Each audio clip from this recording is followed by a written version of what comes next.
네, 여러분 반갑습니다. 오늘도 반파시 오신 여러분들을 환영하고 축복합니다. 우리 계속해서 잠언 말씀을 묵상하고 있는데 이 시간 제가 잠시 기도한 후에 또 잠언 말씀 함께 묵상하도록 하겠습니다. 기도하겠습니다.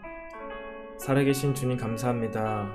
오늘 수요일 저녁도 우리가 시간을 구별하여서 또 우리가 함께 말씀을 묵상하게 하시니 감사합니다. 성령님 계속해서 우리에게 지혜의 말씀들을 허락하여 주시옵소서. 세상 사람들이 말하는 지혜가 아닌 하나님께서 친히 이야기하시는 그 지혜의 말씀들을 오늘도 깨달아 우리 삶이 되는 시간이 되게 해 주시옵소서. 이 시간 청년들이 각자의 처소에서 겸손한 마음으로 말씀을 묵상할 때 성령이 임재하셔서 우리로 하여금 말씀을 깨닫게 하시고 알게 하시고 하나님께 감사한 마음이 들 수 있도록 성령님 함께하여 주시옵소서. 감사드리며 예수님 이름으로 기도합니다. 아멘. 네, 오늘 우리 이어서 5장 12절부터 19절까지의 말씀이죠. 12절부터 19절까지의 말씀 우리 화면 여러분들 우측에 있죠. 함께 12절부터 읽어보도록 하겠습니다. 시작. 불량하고 악한 자는 구부러진 말을 하고 다니며 눈짓을 하며 발로 뜻을 보이며 손가락질을 하며 그의 마음에 패역을 품으며 항상 악을 꾀하여 다툼을 일으키는 자라. 그러므로 그의 재앙이 갑자기 내려 당장에 멸망하여 살릴 길이 없으리라. 여호와께서 미워하시는 것 곧 그의 마음에 싫어하시는 것이 67가지이니 곧 교만한 눈과 거짓된 혀와 무지한 자의 피를 흘리는 손과 악한 계교를 꾀하는 마음과 빨리 악으로 달려가는 발과 거짓을 말하는 망령된 증인과 및 형제 사이를 이간하는 자이니라. 아멘. 네, 오늘 우리가 짧은 구절 말씀을 함께 살펴보았는데요. 오늘 말씀에 대해서 이 패역한 악인들에 대해서 계속해서 이야기하고 있습니다. 처음에 12절에 보면은 불량하고 악한 자는 구부러진 말을 하고 다니며 왜곡된 말을 한다는 것이죠. 어떤 의도를 가지고 진리, 사실 그것이 아닌 왜곡된 말을 하는 자가 불량한 자, 악한 자라는 것입니다. 그리고 13절에 눈짓을 하며 발로 뜻을 보이며 손가락질을 하는 자가 바로 이 악한 자고 불량한 자를 이야기하고 있는데요. 여러분 이게 무슨 이야기일까요? 눈짓과 손짓, 발짓이 무엇이죠? 바디랭귀지를 뜻합니까? 아니겠죠? 수신호입니다. 수신호. 수신호. 왜 하죠? 수신호를? 다른 사람이 알아차리지 못하게 은밀하게 행하는 게 바로 이 수신호입니다. 그러니까 눈짓, 손짓, 발짓을 하면서 다 같이 있는데 어떤 사람만 끼리끼리만 알아듣는 말을 하는 것, 그것이 바로 악한 자들, 불량한 자들이 하는 행위라고 이야기하고 있습니다. 몰래, 그러니까 은밀하게 하는 죄를 뜻하는 것이죠. 그리고 다 같이 있을 때 눈짓, 손짓, 발짓을 하면요, 그것을 알아듣지 못하는 사람은 얼마나 좀 무시당하는 것 같고 기분이 안 좋겠습니까? 그래서 이따도 얘기하겠지만 악한 자들이 하는 일 가운데 하나는요, 이간질시키고 연합을 방해하는 일을 한다는 거예요.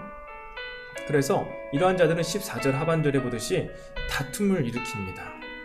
그러므로 그의 재앙이 갑자기 내려 당장에 멸망하여 살릴 길이 없으리라.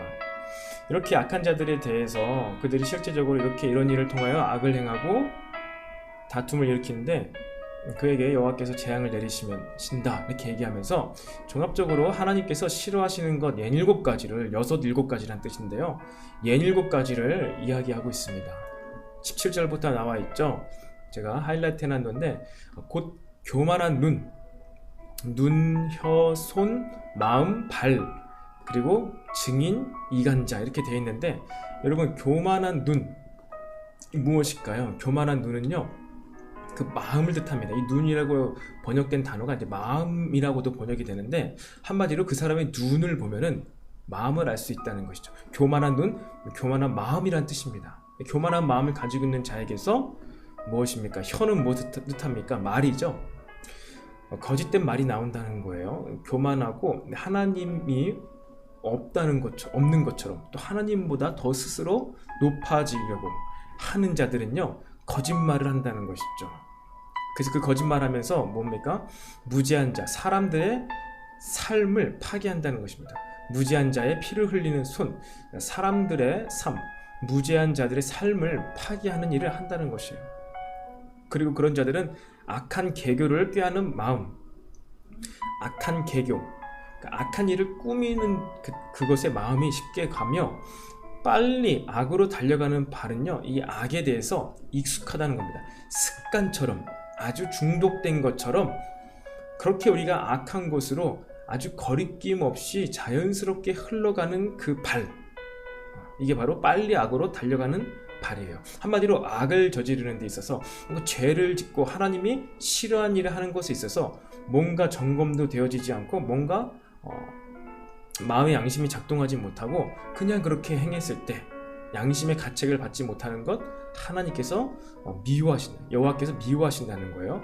그리고 거짓을 말하는 망령된 증인과 및 형제 사이를 이간하는 자이니라. 한마 거짓말하는 자, 특별히 그것을 법정에서도, 그리고 이간질, 분열케 하는 자, 이러한 자를 여호와께서 미워하신다는 거예요. 미워하시는 자, 여호와께서 미워하시는 자에게는요, 재앙이 갑자기 내려 닥친다는 것이죠.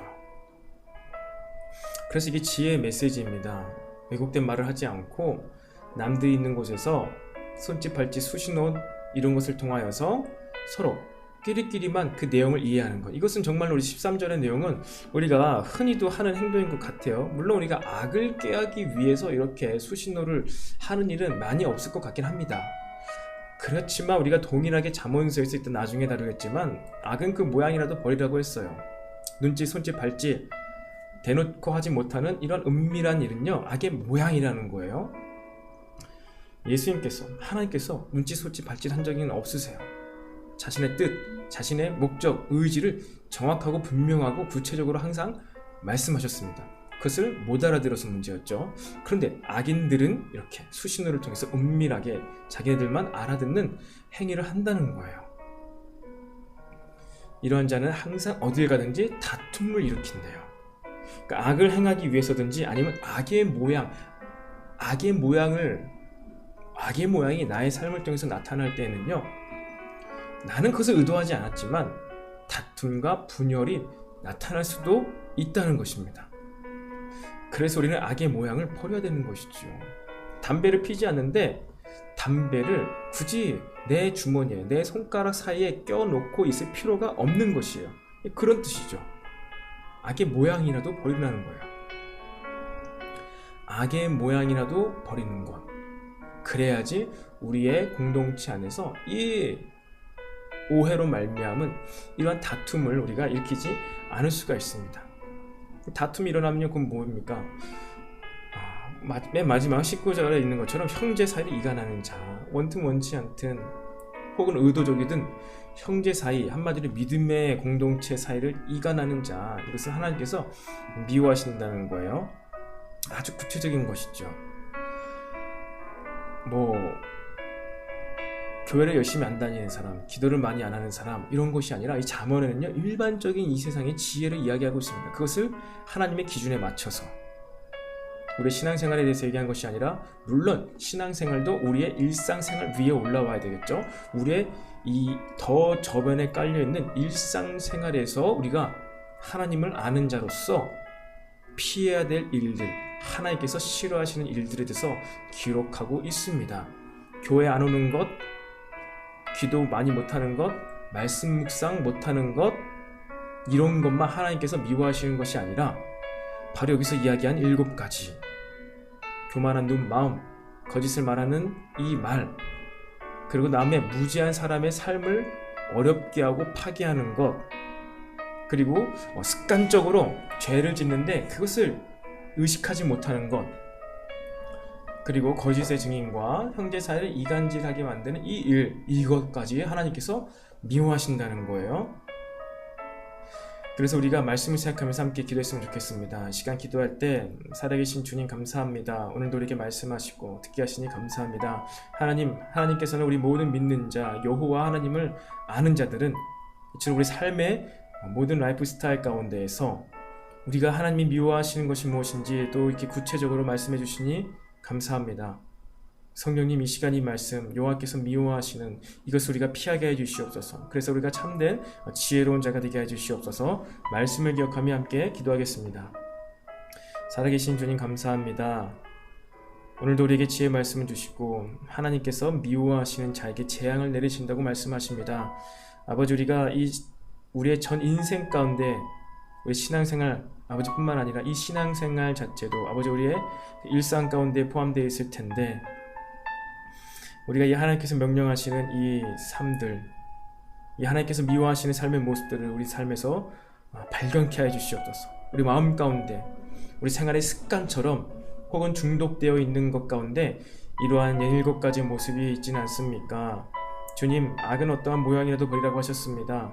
우리가 의도하지는 않았지만 우리의 그 의도치 않은 모습, 의도치 않은 그러한 말과 행동들을 통해서라도 오해와 다툼과 분열이 일어나지 않게 해주시옵소서. 더욱더 우리의 마음과 우리의 태도와 자세와 행동, 이 모든 것들을 지혜롭게 준비하며 살아가게 해주시옵소서. 그래서 다가오는 시대 가운데 쓸데없는 오해와 이러한 분란과 다툼이 없어지며 더욱더 말씀 앞에 경외하는 마음으로 아버지 하나님이 계시다는 것을 잊지 않고 항상 하나님 앞에 선 마음으로 태도와 자세로 평생을 살아가게 하여 주시옵소서. 오늘 밤도 그러한 밤이 되기를 원합니다. 성령님, 우리의 생각과 마음과 행동을 이 시간도 지켜주시옵소서. 감사드리며 예수님의 이름으로 기도드립니다. 아멘. 네, 여러분 감사합니다. 우리 지혜의 말씀 잠언서에서는요, 이처럼 단순하다고는 할 수 없지만 신앙생활의 그 어떠한 우리 삶의 일부분뿐만 아니라 우리의 삶의 모든 부분에 있어서 지혜로울 것을 이야기하고 있는 것 같습니다. 우리의 신앙생활 교회에서만 하는 건 아닙니다. 더구나 지금처럼 코로나 시기 가운데 더욱더 우리는 어떻게 일상을 살아내야 될지, 어떻게 나의 가정생활, 집 안에서의 생활도 말씀을 기준으로 살아내야 될지를 고민하는 시간이 되었으면 좋겠습니다. 교회에서 당연히 거룩하게, 더 정결하게, 더 우리의 태도와 자세를 신경 쓰면서 살겠죠. 하지만 지금 우리가 살아가야 되는 이 시대 가운데서는요, 우리 일상생활 가운데서 이제 우리의 모습들을 증명해야 되는 시대인 것 같아요. 그런 시기로 들어오는 것 같습니다. 네, 그래서 오늘도 이렇게 짧은 말씀 나누었는데 여러분들도 어제 많은 댓글 남겨주셨더라고요. 제가 이제 댓글 아직 지금 이제 이게 아침이죠. 오늘 아침입니다. 오늘 수요일 아침인데 제가 바로 댓글을 달 텐데 댓글로써 여러분 소통하면서 교제했으면 좋겠습니다. 제가 기도하고 오늘 반파시를 마치도록 하겠습니다. 기도하겠습니다. 네, 주님 감사합니다. 오늘도 우리에게 지혜의 말씀을 주시고 하나님께서 미워하시는 것을 정확하게 말씀해 주시니 감사합니다.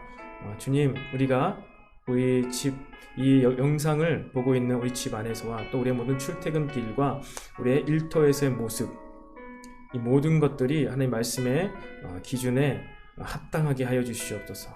이 모든 삶의 모습이 말씀의 기준에 부합되게 해 주시옵소서. 이제 우리가 언제 어디서나 하나님 앞에 있는 그러한 신의식을 갖고 살아가야 합니다. 이제 모든 사람들이 우리를 바라보고 있는 이 가운데 우리가 말씀으로 먼저 우리 스스로가 이 말씀의 기준으로 살아갈 때 우리의 삶이 하나님과 또한 세상으로부터도 지켜줄 줄로 믿습니다.